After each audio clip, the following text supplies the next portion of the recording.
a great day when you're hanging around. Nothing's ever gonna bring me down. Good times are coming our way. Whenever, wherever, whatever today. Today is going to be a great day. I am Nikki G, your host. Welcome to the Lone Doctrine, the food for thought exploration station, and your place in making today better than yesterday. Every month here at the Lone Doctrine, we pick a topic, and the topic of the month is emotional healing.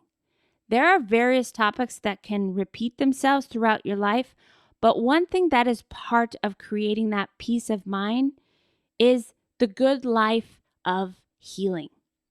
Last episode, which I highly encourage you to listen to because all the episodes within the month intertwine, and we explored the idea of emotional healing. As we mentioned, emotional healing isn't like physical healing. Emotional well-being takes work, practice, and a choice towards betterment. Some things may come easier than others, but all of us will have our strong suits and our shortcomings. I say that with the utmost respect and roping myself into all the above as well. Even though I am your host, I've studied and explored the human condition, I too am still learning, still growing each and every day, and still healing. There have been many times in probably all our lives that we've had to step back and emotionally heal. Sometimes the healing has yet to be addressed, but we'll touch on that later this month. Now, I'd like to explore something I feel is a big factor in stopping us from healing. Shame. Shame rates very low on the frequency level for all our woo-woo fans, for all my fellow woo-woos. But shame can keep us from so much more. Let's explore mindfully letting go of shame by Zen habits. If we learn to open our hearts, anyone, including the people who drive us crazy, can be our teachers. We all feel shame, and it's perfectly okay to feel it. There's nothing wrong with us when we feel shame. It's a very common human emotion, but it isn't very helpful in most situations. And so we can bring mindfulness to bear on the shame and practice letting it go. Before we can let go, it's worthwhile to mindfully work with our shame. What does shame show us? When I said shame, it isn't very helpful, I didn't tell the complete truth. Actually, it's very useful in showing us what we think about ourselves. When we feel shame, it's usually because we've done something that we think says something shameful about us. That was confusing. And so it shows us where we believe there is something wrong about us, something inadequate or ugly or unworthy of love. In the end, the core belief is that we are inadequate and unworthy of being loved. This is what shame feels like. But the reason we believe those things is that we believe we haven't lived up to some expectation. Being successful, being lean, being disciplined, looking a certain way, being generous, being a contributor to society, being environmentally conscious. The list can go on and on and on. The expectations are in our minds. They're learned within our culture. They're learned within our environment, but they were given to us by society's overbearing messaging since birth. These expectations and beliefs are not so solid as we might believe. Once we can see them, once we can bring mindfulness practices to work with them. So how do we mindfully work with the beliefs that cause us shame? It could be helpful to write down the beliefs that are causing us to feel this way, or to speak them aloud, perhaps to another person like a trusted friend or even a trusted therapist. Getting them out of your head helps us get a clear picture of them. And sometimes saying them out loud can make them feel a little silly. I've found that true for myself. Saying a belief out loud to another person takes away some of its power, maybe shows me how hard I am on myself. So once we've said it out loud or written it down, let's look at how to bring mindfulness practices into the equation. First, let yourself feel the shame. We don't often let ourselves actually feel this emotion because we don't like it. Instead, open your heart and actually feel the shame in your body.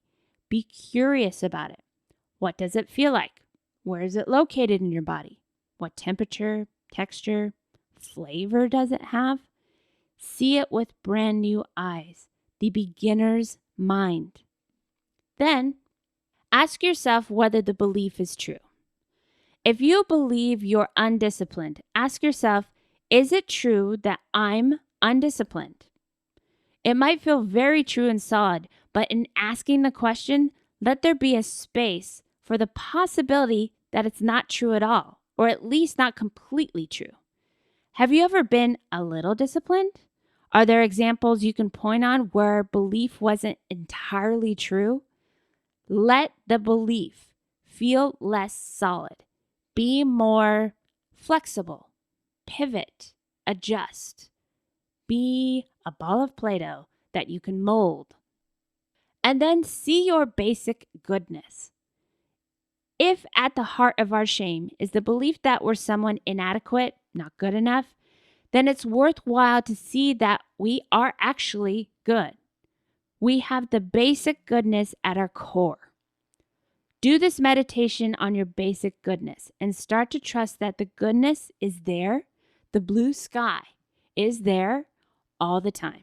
Give yourself compassion and love. If you have the belief that you are unworthy of love, you can immediately disprove that by giving yourself love. First, practice the muscle of love and compassion by feeling it for someone else. Imagine someone you loved dearly and picture them having difficulty. Send them some compassion, a genuine wish for their suffering to end, a genuine wish for their happiness. Feel what that feels like and where it's coming from in your heart. Next, try it for yourself. Pour out the same feelings of love and compassion from the same place in your heart, but towards yourself. You are suffering as well and deserve your own love and compassion. Feel how it feels and let this be proof that you are worthy of love. If you practice in this way, you might start to loosen your beliefs that cause shame and let yourself feel trust in the basic goodness and worthiness of love. And if you do that, the shame might start to drift away, not needed any longer.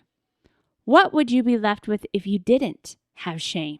That last question is an eye-opener. Put all hesitations, what ifs, I can'ts aside, and really ask yourself, what would be left if you didn't have shame? What if you let go? What if you got out of your own way? Oh, what awesome things life would bring. Shame can be very present in times where emotional healing is in full effect. It can twist with guilt and it could turn into I should have, I shouldn't have, but living in the past in something we can no longer control will eventually lead us down a never-ending, treacherous pathway towards more of what we do not want. It's not to say that you should just forget, don't care, move on, but more so don't allow the shame to get in the way of true healing, of learning, of growing. It's time to put your well-being into action, to realize that you are the one that can create a positive change. It's time to give yourself forgiveness and give yourself permission to live an awesome life. Thank you so much for tuning in with us today. We appreciate you. If you found this episode helpful or even just insightful, it would mean the world to us if you could help get this food for thought out to as many people as we can, because together we are better. Or if we could have a few seconds of your time, we'd love to hear your thoughts.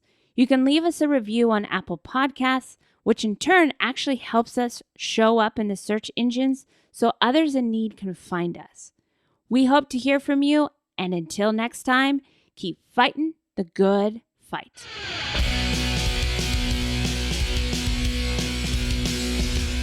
It's a great day.